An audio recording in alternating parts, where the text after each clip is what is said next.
Pablo Neruda has accompanied me, his work has accompanied me always, because I've been always displaced by different reasons. I was born in Peru, raised in Chile because my father abandoned my mother and my mother returned to live with my grandfather. Then she married a diplomat, so we've been traveling. I've been a political refugee, an immigrant. And what brings me back the flavor of my country and language is Pablo Neruda. So I read his poetry every year before I start writing. I start writing all my books on January 8th.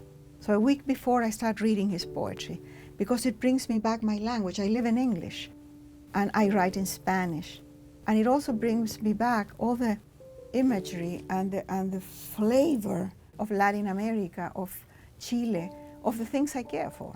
A month before the military coup, he was living in Isla Negra, and I went with the idea of interviewing him, but he didn't want that.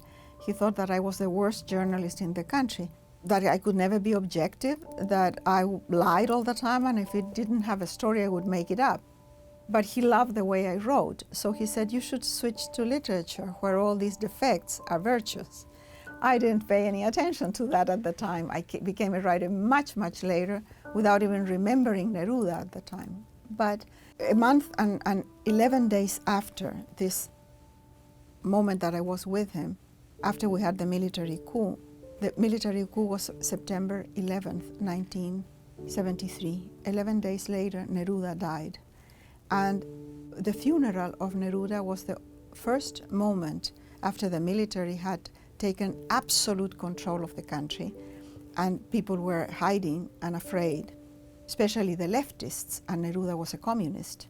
At the funeral, which would have been a massive event in Chile, only very few people dared to go.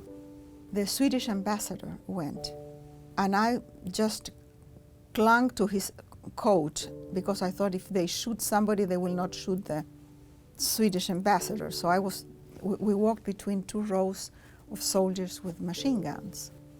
And then in the funeral at some point we were in silence, we were walking in silence. It was a gray day. Somebody shouted, Pablo Neruda, presente, everybody else responded. And then somebody shouted, Salvador Allende, and the crowd answered, presente.